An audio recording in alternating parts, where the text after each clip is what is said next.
వీరభద్రకాళి మాత నమో నమో. జగన్ గారు మీరు ఒకటి తెలుసుకోవాలా, దేవుళ్ళ జోలికి వచ్చారు. తిరుపతి లడ్డు కల్తీ నెయ్యి లేకొచ్చినారు.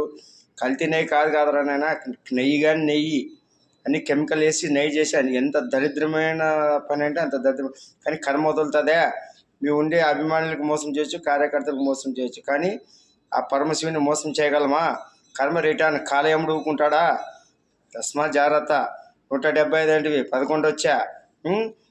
భగవద్గీత లాంటివి, బైబిల్ లాంటివి, ఖురాన్ లాంటివి, నా భగవద్గీత కర్మ సిద్ధాంతం చూపించేది. దేవుడు ఉన్నాడంటివి, దేవుడు ఉన్నాడు కాబట్టి ఈరోజు ప్రతిపక్షం కూడా లేకుండా అయిపోయింది. అందరిని తక్కువ అంచనా వేస్తావు, నువ్వే గొప్పోడు అనుకుంటావు. నువ్వు సర్టిఫికేట్లు నీ అభిమానులు ఇస్తే కాదు, ఆ శివుడి వల్ల.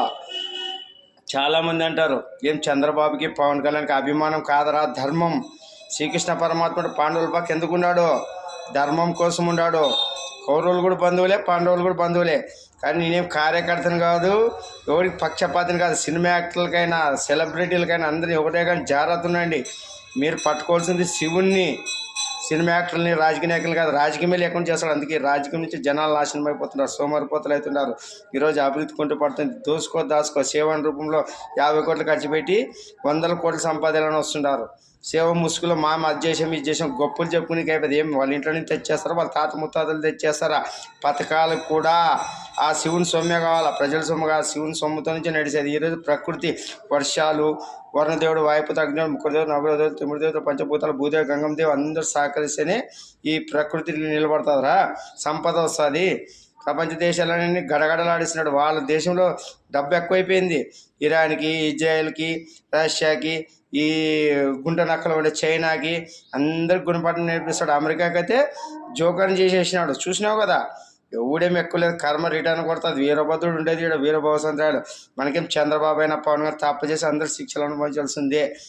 ఇప్పుడు ఎందుకంటే జగన్ గారు మోసం చేసుకుంటూ వచ్చాడు. ఇప్పుడు అన్నీ బయట వేస్తున్నాడు. పిచ్చోని చేసి తిప్పుతాడు. జాగ్రత్త రాసుకొని మీరు. మతి స్థిమితం లేని వ్యక్తి ఎట్లా మాట్లాడతాడు అట్లా మాట్లాడతాడు.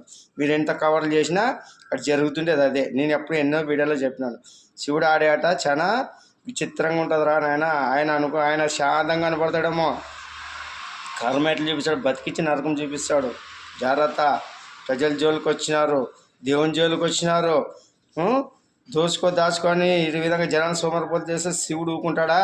పథకాలు ఉచితంగా పంచేసాకే మన ఇంట్లో సొమ్ము ఇచ్చినాడా, సంపాదించినారా? శివుని సొమ్ము పంచి గొప్పలు చెప్పుకుంటున్నాను. అది ఇస్తే సౌకర్యాలు అవుతారా? అదే అభివృద్ధి చేసి పోలవరం, అమరావతి అట్లా ముందుకు తీసుకుంటే ఎట్టపోతుండే ఆంధ్రప్రదేశ్ పరిస్థితి. అన్నీ నాశనం చేసినట్టు కాబట్టి గుణపాఠం నేర్పి కూర్చిపెట్టాడు. ఇప్పుడు శివుడు ఆడిస్తున్నాడు చంద్రబాబునైనా, మోడీనైనా, యోగినైనా, పవన్ కళ్యాణ్ అంతా. వీళ్ళతో